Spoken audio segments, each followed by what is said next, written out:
coming to you live after we had a few hiccups on the road. You know what I'm saying? Things happen. Life is going on, and homecoming week is next week. So I don't even know if next week gonna happen either. Shit, it is what it is. Man, no, we're gonna have to do a special homecoming edition. How you doing, my brother? I'm doing good, man. Moving I around. miss you, man. I ain't talked to you in a while, bro. It seems like I ain't talked to you in a minute. I know if you like that, you know what? And I feel like that's what we're missing again, man. We need the Right. resurgence of not knowing what everybody's doing every 5 seconds because when you do True. actually talking, you get a chance to Right. catch up on shit Right. that's I'm like, happening. yeah, it's like I'm catching up. I mean, me and CDK been talking every week for years at this point, and we miss a week, and I'm like, wow, man, how you doing? I don't actually care about what he's into. Um, hey, man, shout out Shane. Let's go ahead and get into it. I want to shout out all the people that's over 25 years old, and you have new friends. Tell me, how do you do it? How do you make new friends at an older age? I'm 26. I just moved to a new apartment, new city. Well, not new city, but relatively new city. I'm like, all I primarily have is my college friends. So CDK, that's my question to you and our audience. How are you making new friends? Because I had a situation that I was kind of embarrassed of. But let me ask you that first. No, I was thinking the same thing, but I was literally just talking about this with somebody, bro. Like I go to like Mad Miles and stuff like that, like just kind of going out in the city. But as an adult, like I go to the club to work, and I don't really like want to be around those type of people. Not saying that there's nothing wrong with them, because y'all the customers, but I just Right. I'd rather be Yeah. around like the working class people that people that just got stuff going on, got kids, whatever the case may be. You know why? Because then our friendship can Mhm. be an adult friendship to where we don't talk every single day. I can talk to you once a month, every other week, on occasions, and you not feel some type of way. Right. So I am also trying to understand how you can make other friends by just not being weird about it and hit somebody on Instagram, like especially as a man, like being like, "Yo, bro, let's go to the gym." Like, what the fuck are we doing? Right.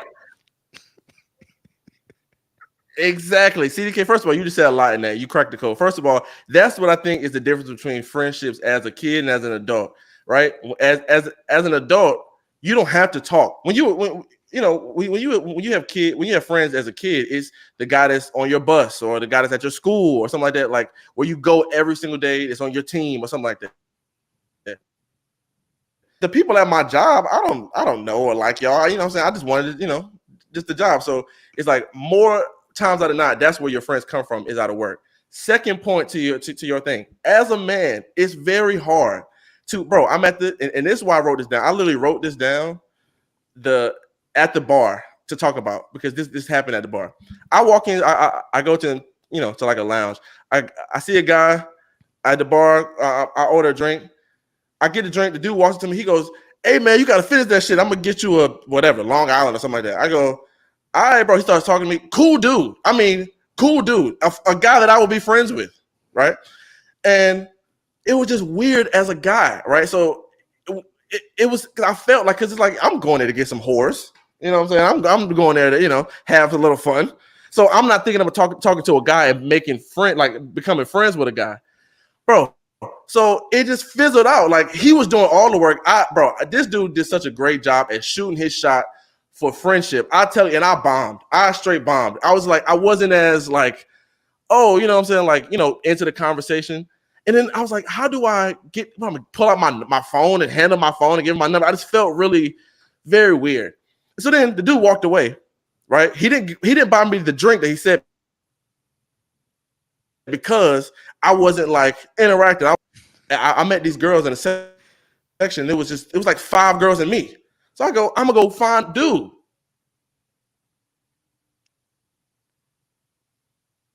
He would be a good dude to bring over. He done left. I'm like, now I'm looking like what I'm saying, trying to get his number.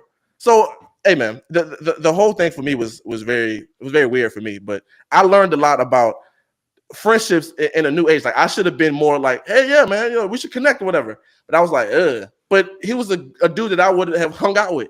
So I bombed. I've never had this experience as an adult with another dude. I'm gonna say this, and it might sound crazy. I do it the same way.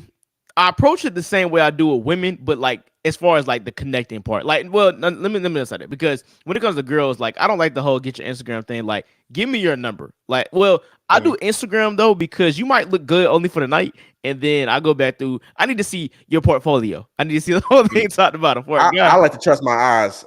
If how you showing up is how I'm gonna judge how you are. And if a girl is she trying to push her Instagram on you, she either don't like you or she wants you to see her page. She like I look better on my page. But my fault. Go ahead. Nah, I mean for me, it's like I think Instagram and social media is a great way to vet people. Like, what do you do in your life? Like, let me see what type of person you are, just to know that you're not no weird ass like annoying person. You know what I'm saying? Like, let me just Mhm. kind of see your grand scope of what you got going on in your life, to what at least at what you present. Because if you But care you're not about gonna your do that for the presentation, guy. On the friendship angle, you're not gonna be like, bro, let me get your Instagram. I don't know. It just felt like, I say what do let's y'all do? connect. That's what I say. I say let's connect, and Right. then we go to the Instagram or either phone number, whatever case may be. It Yeah. depends on what we talking about. Now I will say that like one thing about me, you've been around me enough to know. Somebody walk up to me and I don't know you, I'm gonna treat you as if you're whatever energy you're giving me, I'm giving you back. Like I'm gonna do Right. the whole I ain't seen you in a Yeah. minute and I know who the fuck I'm Exactly. talking to. So if a dude does that, right, and so that's my point. Exactly. He did that to me like he knew me, like we was friends, but he was just meeting me. He was like, "Oh, I'm from Jersey." I'm like, "Oh, yo, this dude's cool," but I wasn't like. So yeah, man, that experience has taught me I have to shoot my shot with friendships, and if it does come to me, I have to be accepting to it. Because I've been saying it. Yeah, man. Okay, all right. That was interesting because I know you meet a lot of people, and people may want to be your friend and you not want to, but when a genuine uh combination or something happens, you go, damn, I wish I would have capitalized on that. So yeah. Hey man, I wanted to jump into this. Praying for all the folks in Florida. Want to start off with that. Mhm. It's so crazy how attached we are to material things. Have you seen that most of the people that have the money to evacuate are so attached to their physical assets that they don't want to leave? Mm. Wow. Like their houses, their cars, and stuff like that. They're like, nah, this storm is gonna take me away. Like it was a video on Twitter of this woman that her husband is a builder, right? And I feel Mhm. like he just finished building his house, and it's right near the Gulf of Mexico. I want to say, Mhm. and she didn't want to leave her house because her husband built this beautiful home, and now was like 3/4 underwater, and it is amazing. It's a really nice house, but now they might die there because she couldn't physically take herself out of her property that she felt like she worked so hard for and just lose it like that Right.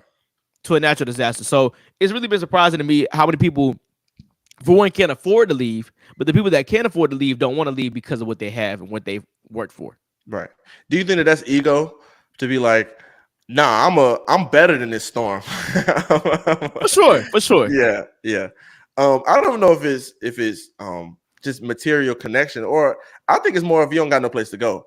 I think if you have the funds to go somewhere, then you can pretty much understand that. Okay, this this can be replaced. All these things but that's so crazy to think about. But that also puts a perspective on what are we doing on an everyday basis if we go to work trying to get money to buy stuff that can just be eliminated in 3 days. You know what I'm saying? So it's like that makes you really have to think about what's important. So I do think it's an ego budge. But yeah, man, shout out to everybody in Florida, man. I hope it's not as serious as they make it out to be, because they literally are making this out to be like, oh my god, this is terrible. They saw a tornado in the hurricane. It's very, a very odd circumstance. But um, some people in Florida feel like, hey man, we see hella hurricanes a year. We don't have to necessarily like leave like that. But hey man, God be with you, brother. I can't tell you what to do, but if the governor is going there saying, yo, you saw the clip of the lady saying, if you stay, write your name and your date of birth and your next of kin on your arm so we can find you. This is what the governor said. I'm like, holy shit. Whoa. So if that's the case, look, I wouldn't risk it. You know what I'm saying? Because yeah, man, I don't want to play like that. But then again, you don't want to get stuck on them long ass lines trying to drive somewhere else. Like I've seen that too, where I mean the water is rising on the highway and you're trying to drive out. So it's like, hey man, this is why we all need to get our pilot license. All right. Because if there's a disaster, I want to be What? up and out. Far away. Up and out is crazy. Okay. All right. Let's talk about this too. Okay. Did you hear last week the port workers strike? Right. Yes. Okay. So it's kind of cleared up now. They came to like a temporary kind of deal. It's not official, but it's temporary. I guess they wanted to, especially for the election and everything. Like, and that whole strike made me realize how much we depend on longshoremen.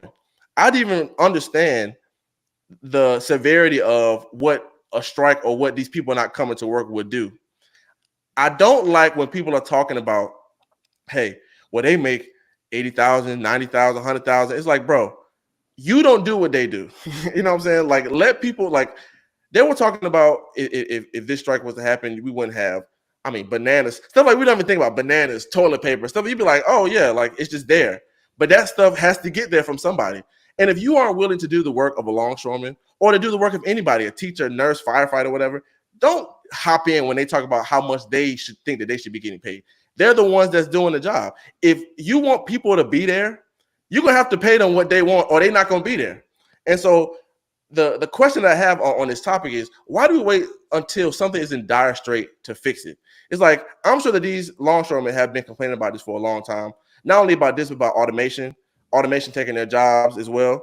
And they came to a conclusion. They came to a deal, a 60% raise over 6 years, which is great, right? Like say a 60% over 6 years or 66% over 6 years. Yeah. Either way, that's great. And that's good for them. But I hate that we have to, not even just as a country, but we have to wait until things are we have to strike.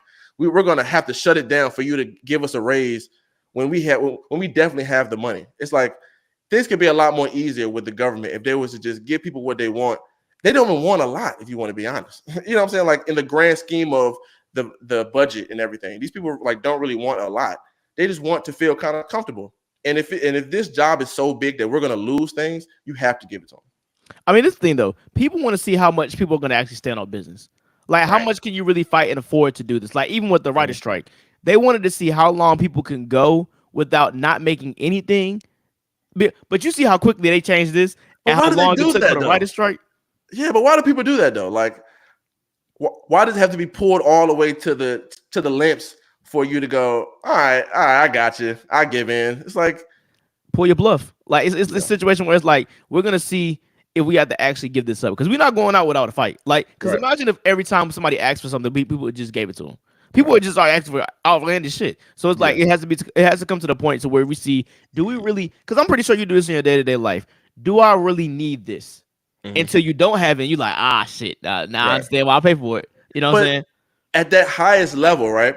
We're saying, do I really need this like a bad habit or something like this? These are people's jobs and people's lives and people's like families. So they're saying like, do we really need this margin to go up if we pay them more, or can we just keep it down? And it's like that's such a high level of gambling or of cutting off or to making decisions. You would just see, you would think that the humanity would reach, and that's why these people have to come together. That's why unions are made. That's why people in like, because otherwise, once you get to me, once you get to a certain level, you stop looking at people as people. You start looking at them as like dollar amounts. Like, okay, yeah, well, we can just keep it like this, and yeah, they'll be tired. Yeah, they'll be, but hey, whatever. We're just trying to keep the number straight. It's like, wow, bro, wow, man. It's but yeah, shout out to them, and they still haven't really come to a finalized deal. That's another thing. They still with this deal is trying to see like, all right, let's see what maybe we can dip it down to 56. Like you don't know. So yeah. Okay, look, let me piggyback off of this one because it's kind of in the same vein. Do you know that it is now illegal to be homeless in certain cities in California? How does that work? So not illegal, but they ticket you. So for loitering or for just being homeless or for sleeping or things like that, your tents and stuff like that. I just like that's another situation where the homeless problem is. Okay, two things. One, we have to start looking at homelessness as as like a mind thing, or like a mindset issue or mental health issue. Because yes, there are a lot of people who just can't afford it, right, with the high price and stuff. But there are like a lot of people who just are professionally homeless, right? That's what like they've probably gone so down in awareness or whatever that they are comfortable living on the street. And so I just think that it's crazy that the government is going to give you a ticket. Giving a ticket to a homeless person, I mean, what is this, throwing a rock in the wind? What is it? They don't have a house. They don't have the capabilities to get a structure of housing and you know what I'm saying, paying rent and everything, why do you think they're going to be able to, you know, pay a fee or pay a ticket? It's like if we can afford to jail people, we can definitely afford to house people. And so same kind of deal with the strike thing. Like they're trying to say like how far can we push? Because is this just are these rules giving a homeless person a ticket is supposed to make them get some fire up under them to get them a job? Nigga, Nigga, they're like on the what? street. They're already on the street. That's the push enough is to being on the street. So giving them a ticket makes them hate you even more. It makes them want to be like, well, now I'm gonna stay out here a little bit longer. But people don't like the government. They don't, you know, or these entities or whatever. They don't necessarily see that. But yeah, what you think?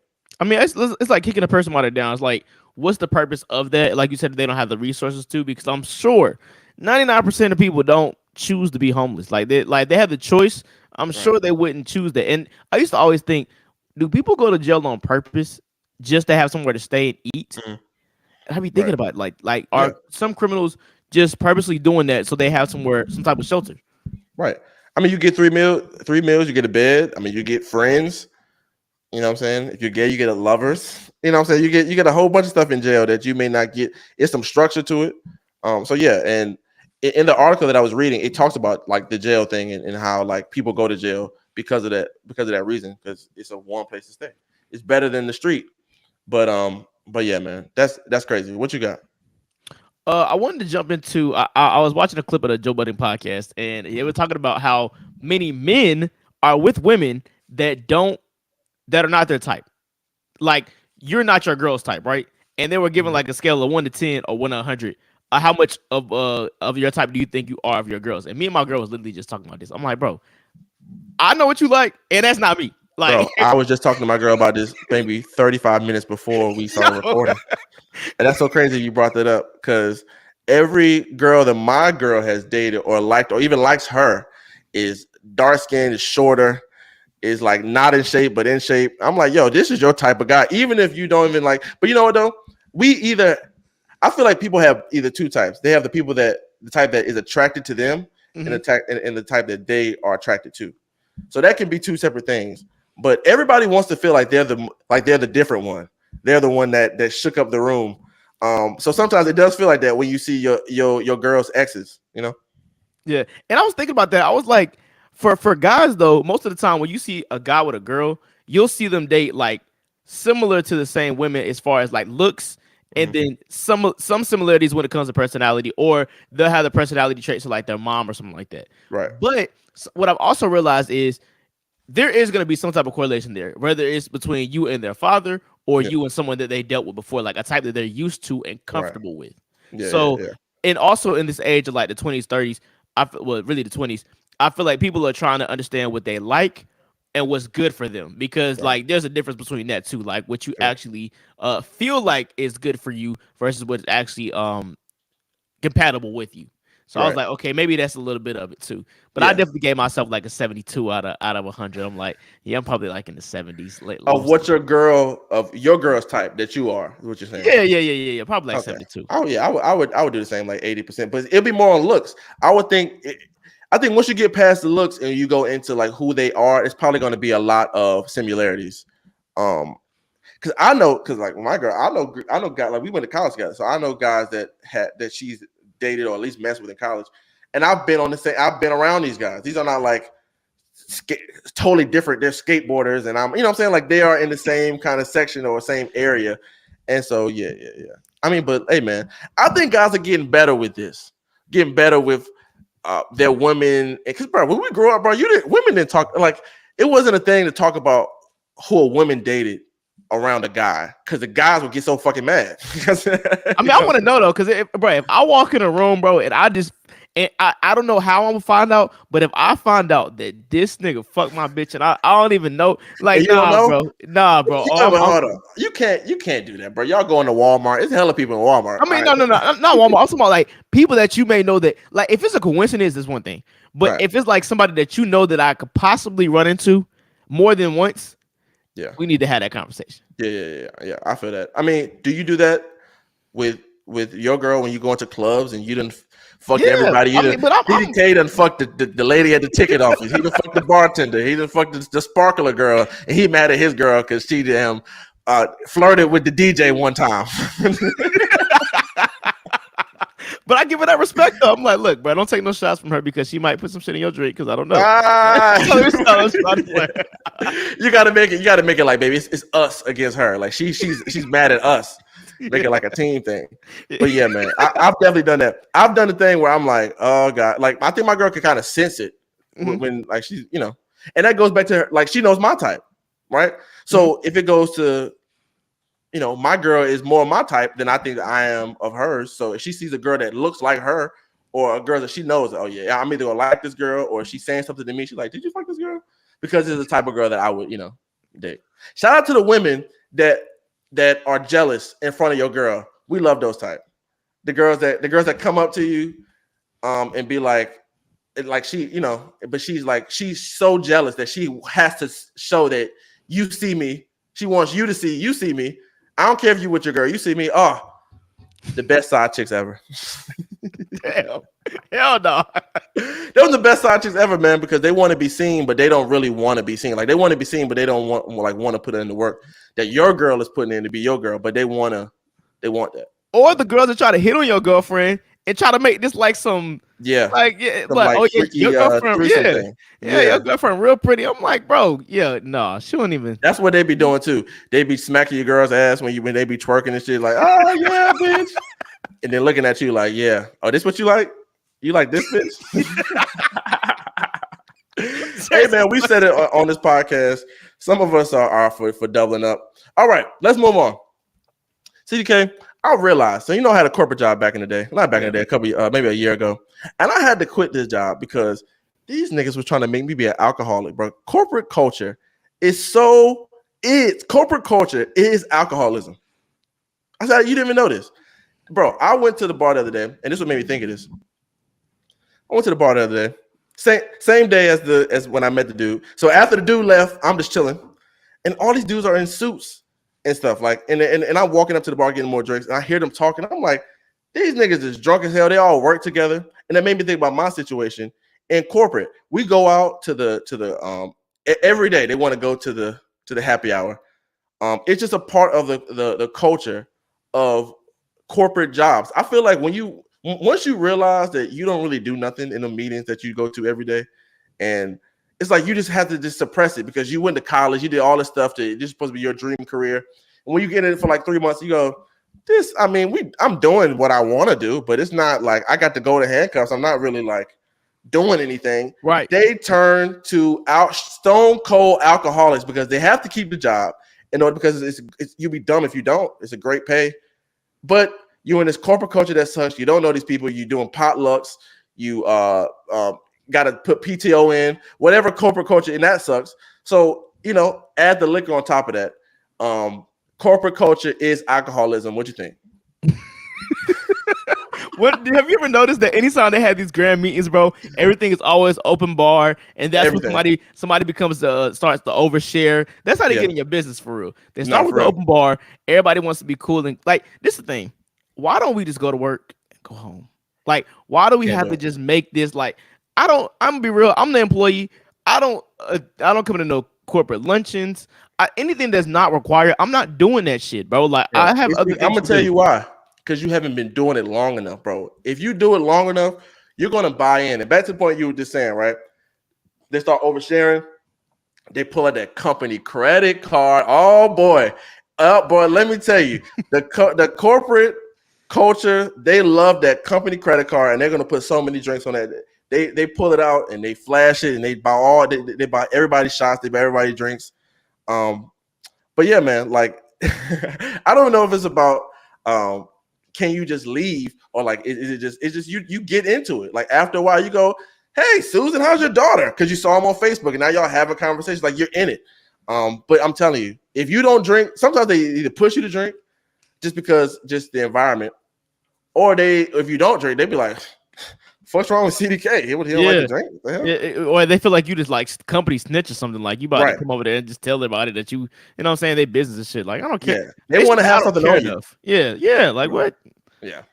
I didn't So realize yeah, that I wasn't in the loop enough until like you get around certain people. Like you had that one or two coworkers that you actually like really cool with, and then mhm. they be telling you other stuff about other coworkers. You be like, bro, when did Right. y'all even talk about this? How Like, did y'all even notice? And then they go, "Well, no, we met the other night." And I'm like, "Y'all be meeting outside of this?" Yeah, bro. They're like, "Yeah, man, you know." But shout out to the people who make friends with their coworkers, and actually it becomes a community. Because I'm sure, like, I don't know if your parents, have you seen that with your parents? Like, you know, people who work with your parents.